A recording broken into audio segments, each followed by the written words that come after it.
Let's see how you do under pressure. Oh, yeah, I've been wanting this forever. I've been in the field with whatever they throw at me. Brush it off, pick myself up, moving on to the better. Hey, yeah, ain't no errors, baby, it's a new era. I wake up early, feeling rich like I'm Kesha. I get to the paper, boy. Extra, extra.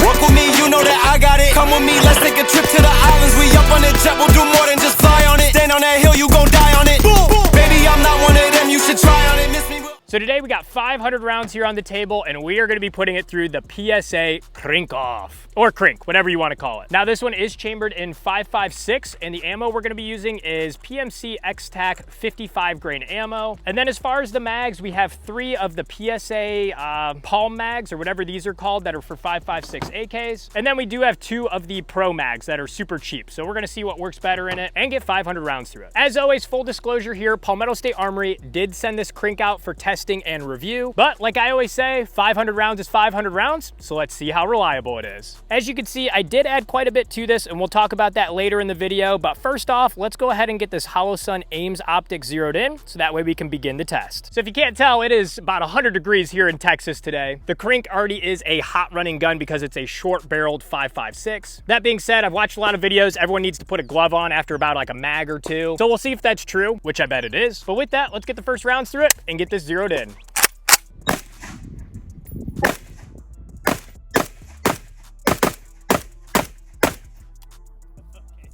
Pretty cool.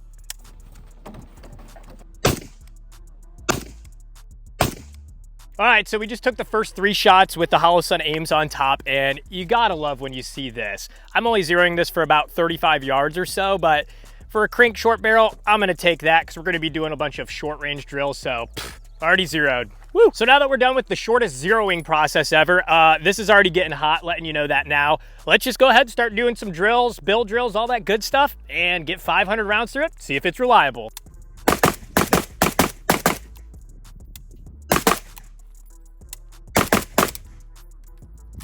All right, first mag done.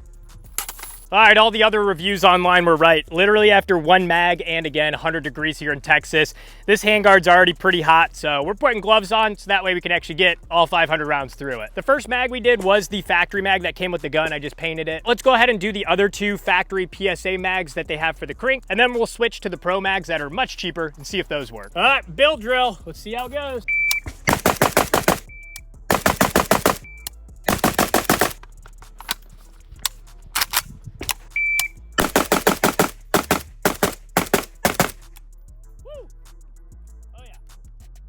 Smoking. If you come close, you can see it's smoking already, nice and hot. It's probably also my rattle can paint job melting off right now.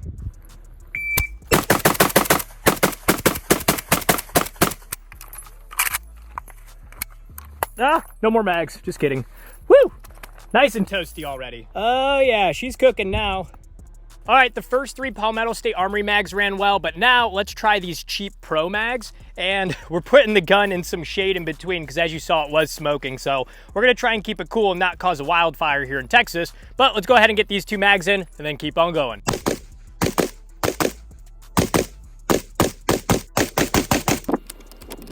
Oh my God, it's hot.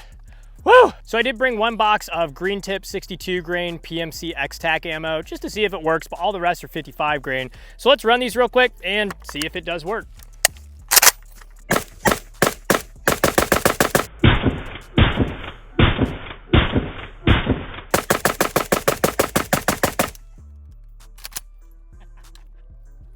Cool, so those green tip work just fine, but let's get back to the 55 grain ammo and let's do some more drills to get 500 rounds through it. Duh, we got the bad guys, so let's get them.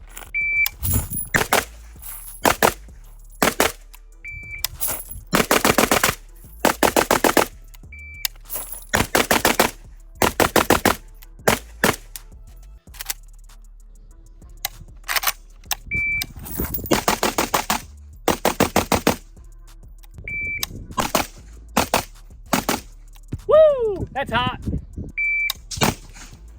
Ooh. Oh, we got our first malfunction. All right, we got our first malfunction here about 150, almost 200 rounds in. And you can see what happened is that bullet got stuck underneath, so it didn't get to feed up. And this is the Pro mag, so the cheaper mag here. And it was on the second to last round. And if we look, You can actually see it crushed that right into the casing there. You know what they say though, if it seats, it yeets. No, I'm just kidding. We're not gonna use this one. That one's out of the test. So I don't know if that's a mag type thing or a gun, but either way, with the Pro Mag, had a feeding issue on the second to last round. Let's load up some other mags, see what happens.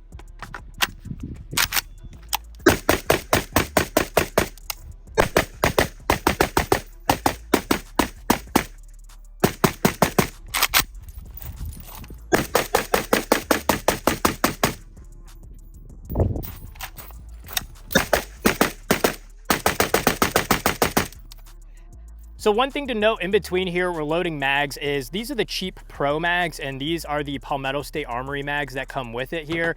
Is loading these up is kind of miserable. Like you have to almost load it like a pistol versus an AR. A normal AR, you just line it up and push it straight down and it's good. But for these 5.56 Pro Mag AK magazines, you need to like load it here and then push it back in.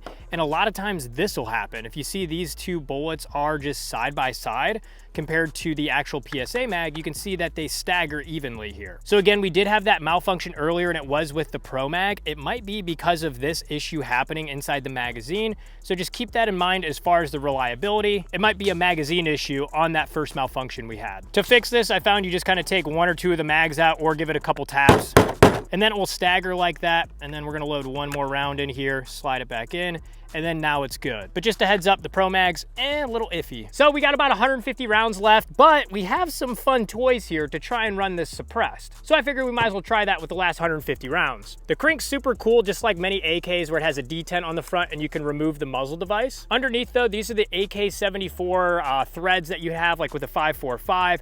So to attach a muzzle device, you gotta play the adapter game here. So that's what I did here. We have a Griffin Armament adapter, taking this to 1/2x28 threads, and then we have a dead air flash hider in 5.56 to go ahead and add to this. So once you have that threaded on and torqued down like we just did, you can now add any suppressor that is chemo acceptable, so like a dead air Sandman S, and that's exactly what we're gonna do. Before we add the suppressor, let's just shoot with the muzzle device on to make sure it works. And would you look at that, it kind of matches our paint. Huh. Now, the right thing to do would be to check for barrel concentricity by shoving a rod down the thing and making sure it's aligned, especially on an AK. But I'm gonna put my faith in PSA that we do have concentric threads on this, so let's see what happens. Oh boy. Oh.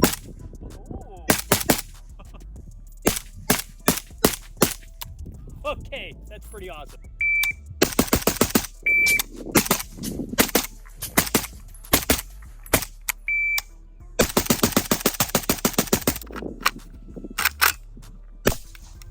Oh, malfunction. All right, we have our second malfunction here, and this seems to be the common one of the day.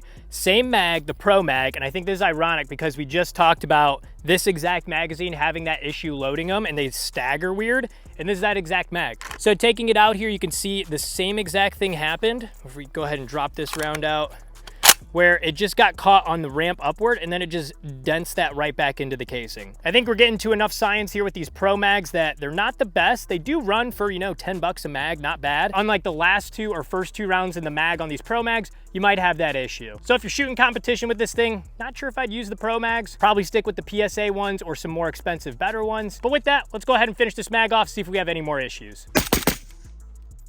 All right, third malfunction, same exact thing here. That casing just gets stuck before it can even get fed on up in there. And guess what? It's with the cheap Pro Mags again here. So after this, again, enough science here. Let's switch to only using the PSA mags to round out this test here.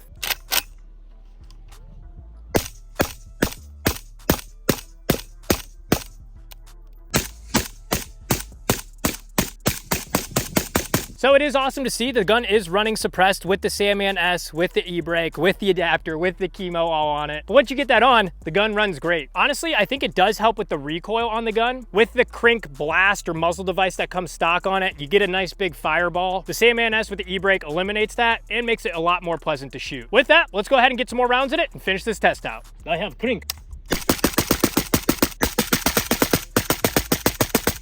So we're almost done with this test here, but before we finish it out, let me give you a quick rundown of what I've added to this setup here. As mentioned, this is the PSA Palmetto State Armory Krink in 5.56. On the end currently, we do have the Dead Air Sandman S with the e-brake with a Chemo flash hider under there. Then we have a Griffin armament adapter so we can get the right threads to it, so that does work together. Coming out of the box, you do have J-Mac front rail system that comes with it, which is nice because you get M-LOK here, you get the rail up top, as well as M-LOK on the bottom. I added a Phase 5 hand stop, which works pretty good, especially for a short barrel guy like this. These are Strike Industry rail covers here. I was trying to mitigate the heat, and then this is a Magpul ladder rail cover, but this thing just gets so hot, I don't think it helps a whole lot. On top, we are running a HoloSun AEMS or Ames optic, which is super cool. I did have to pick up the lower riser on this, which ironically, kind of hard to find, so I found that online, got it, and it works perfectly on the front of this rail. And then here we have a Texas Weapon Systems hobnob. If you have not checked these out and you have an AK, you need to check these out. The gun does come with a enhanced safety selector, so rather than having to grab it right here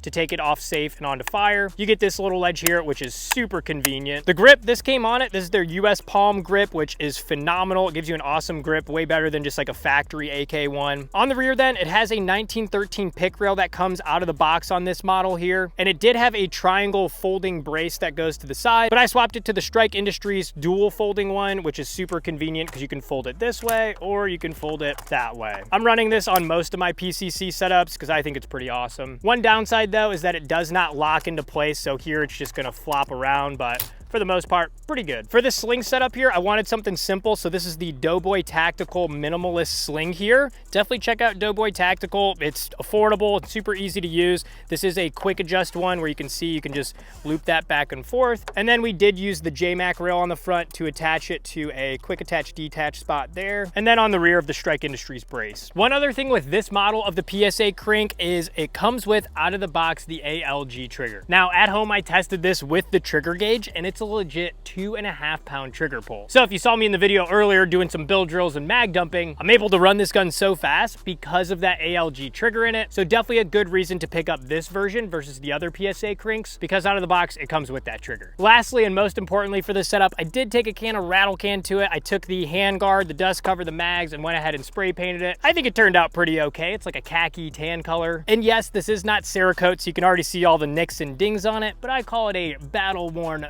vibe for it. God, I'm so lame. Anyway, let's go ahead and get the last 100 or so rounds through this to see how it does.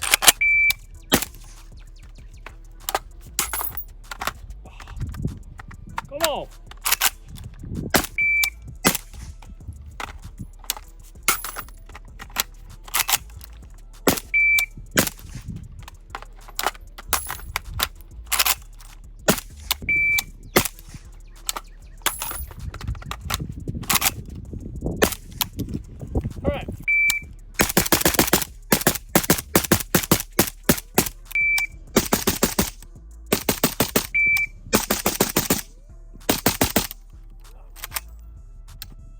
No more mags.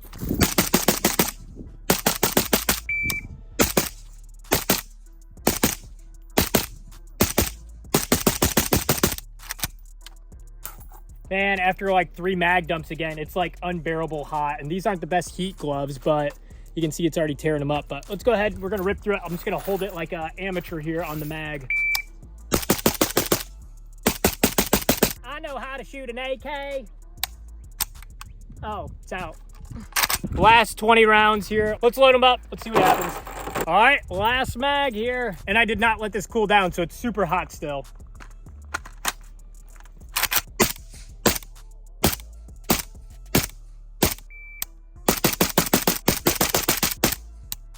There she goes. So there you have it. We just ran 500 rounds through the PSA Krink in 5.56. How many malfunctions did we have? Well, we did have 2 malfunctions. Both were the same scenario here. You can see both of these bullets from the malfunctions where it just pushed them into the casing here. But that being said, they were both while running the cheap Pro mags that you can pick up. These are like $10 or $11. And they were both with this same exact mag here. These are the smooth Palmetto State Armory 5.56 AK mags. One of these comes with the gun, and then I just purchased 2 more. And we didn't have any issues with these mags. We did run the first 300 or so rounds unsuppressed using the factory muzzle device, which is that Krink blaster on the front here. And then for the last 150 or so, we did add the Sandman S by using the adapter on adapter method here. The Griffin armament adapter with the dead air chemo flash hider, then with the dead air Sandman S with the e-brake. But the gun also ran just fine. If you have a 7.62 AK and you throw a Sandman S on it, it's gonna be very clunky and you probably need an adjustable gas block like a KNS one. But for this one, you can just throw it on and it felt like it almost ran smoother or faster with it on. So love the fact that you can just throw it on there and you're good to go. I honestly thought we were gonna have a lot more malfunctions with this gun. Sorry, PSA, I didn't have faith in it. But that being said, we only had the 2 with the cheap pro mags and it was probably a mag related issue. I'm pretty impressed with that. As far as if you should pick these up, this is a ton of fun to shoot, especially with that ALG trigger in it, and it's just a short barreled fun AK. You could use this as like a truck gun or maybe like a little bag gun, especially once you go ahead and, you know, fold it up like that and remove the suppressor. But that's up to you if you want to use this as that or not. 2 other very minor things I just wanted to point out about this gun here is if you come in on the rail here, when I got this out of the box, you can see this piece here is loose. And originally I was gonna email PSA and be like, hey, what's going on here? But come to find out, that's just how it is with this JMac furniture. If you have one of the normal wood furniture PSA Krinks, it's not loose on it, but with the JMac it is. So that's not an issue. But the other thing, you saw some of the reloads here. Reloading this gun is kind of miserable. I'm used to a 7.62 AK, which has a lot more of a rock here like this and then lock in. These 5.56 or 5.45 mags, it's like a very light rock. You wanna get it like right here and then go ahead and lock it in. Versus the 7.62 one, they are curved. You almost have to like start it all the way here like this and then lock it in. So it took some getting used to that. And then also the mag well here is pretty tight depending on the mag. Again, we had the Pro mag and the PSA mags. And again, like you just got to really wedge it up in there good first and then lock it in, but then you're good to go. So just a heads up on the reloads. That being said, ammo isn't cheap. So if this was helpful, please like and subscribe. We got some other fun guns coming to the channel for the 500 round review. So again, make sure and subscribe and we'll see you in the next video.